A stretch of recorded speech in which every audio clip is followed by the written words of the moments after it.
अमरनाथ धाम से जुड़ी शिव पार्वती कथा। एक बार देवी पार्वती ने देवों के देव महादेव से पूछा, ऐसा क्यों है कि आप अजर हैं, अमर हैं, लेकिन मुझे हर जन्म के बाद नए स्वरूप में आकर फिर से बरसों तप के बाद आपको प्राप्त करना होता है। जब मुझे आपको पाना है तो मेरी तपस्या और इतनी कठिन परीक्षा क्यों? आपके कंठ में पड़ी नरमुंड माला और अमर होने के रहस्य क्या है? महादेव ने पहले तो देवी पार्वती के उन सवालों का जवाब देना उचित नहीं समझा, लेकिन पत्नी हट के कारण कुछ गूढ़ रहस्य उन्हें बताने पड़े। शिव महापुराण में मृत्यु लोक से लेकर अजर अमर तक के कई प्रसंग हैं, जिनमें एक साधना से जुड़ी अमर कथा बड़ी रोचक है, जिसे भक्तजन अमरत्व की कथा के रूप में जानते हैं। हर वर्ष हिम के आले हिमालय में अमरनाथ, कैलाश और मानसरोवर तीर्थ स्थलों में लाखों श्रद्धालु पहुंचते हैं, सैकड़ों किलोमीटर की पैदल यात्रा करते हैं। क्यों? यह विश्वास यूं ही नहीं उपजा। शिव के प्रिय अधिक मास अथवा आषाढ़ पूर्णिमा से श्रावण मास तक की पूर्णिमा के बीच अमरनाथ की यात्रा भक्तों को खुद से जुड़े रहस्यों के कारण और प्रासंगिक लगती है। पौराणिक मान्यताओं के अनुसार अमरनाथ की गुफा ही वह स्थान है जहां भगवान शिव ने पार्वती को अमर होने के गुप्त रहस्य बतलाए थे। उस दौरान उन दो ज्योतियों के अलावा तीसरा वहां कोई प्राणी नहीं था, ना महादेव का नंदी और ना ही उनका नाग, ना सिर पे गंगा और ना ही गणपति कार्तिकेय। गुप्त स्थान की तलाश में महादेव ने अपने वाहन नंदी को सबसे पहले छोड़ा। नंदी जिस जगह पर छूटा उसे ही पहलगाम कहा जाने लगा। अमरनाथ यात्रा यहीं से शुरू होती है। यहाँ से थोड़ा आगे चलने पर शिवजी ने अपनी जटाओं से चंद्रमा को अलग कर दिया। जिस जगह ऐसा किया वह चंदनवाड़ी कहलाती है। इसके बाद गंगा जी को पंचतरणी में और कंठाभूषण सर्पों को शेषनाग पर छोड़ दिया। इस प्रकार इस पड़ाव का नाम शेषनाग पड़ा।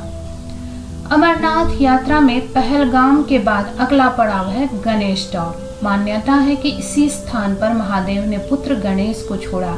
इस जगह को महागुणा का पर्वत भी कहते हैं। इसके बाद महादेव ने जहाँ पिस्सू नामक कीड़े की त्यागा, वह जगह पिस्सू घाटी है।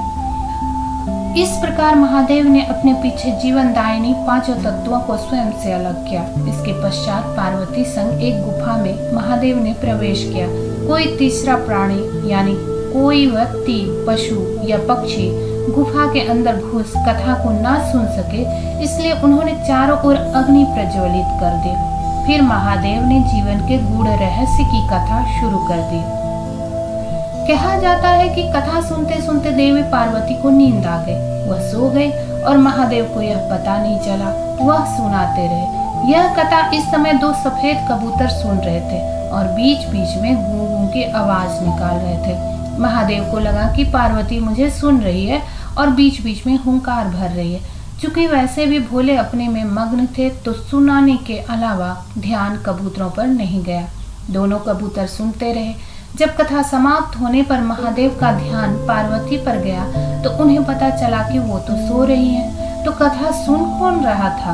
उनकी दृष्टि तब दो कबूतरों पर पड़ी तो महादेव को क्रोध आ गया। वही कबूतर को जोड़ा उनकी शरण में आ गया और बोला, भगवान, हमने आपसे अमर कथा सुनी है। यदि आप हमें मार देंगे तो यह कथा झूठी हो जाएगी। हमें पथ प्रदान करें। इस पर महादेव ने उन्हें वर दिया कि तुम सदैव इस स्थान पर शिव व पार्वती के प्रति चिन्ह में निवास करोगे। अंततः कबूतर का यह जोड़ा अमर हो गया और यह गुफा अमर कथा की साक्षी हो गई। इस तरह इस स्थान का नाम अमरनाथ पड़ा।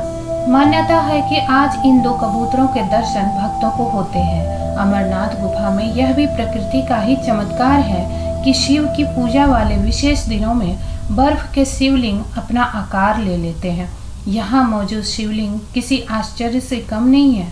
पवित्र गुफा में एक ओर मां पार्वती और श्री गणेश के भी अलग से बर्फ से निर्मित प्रतिरूपों के भी दर्शन किए जा सकते हैं।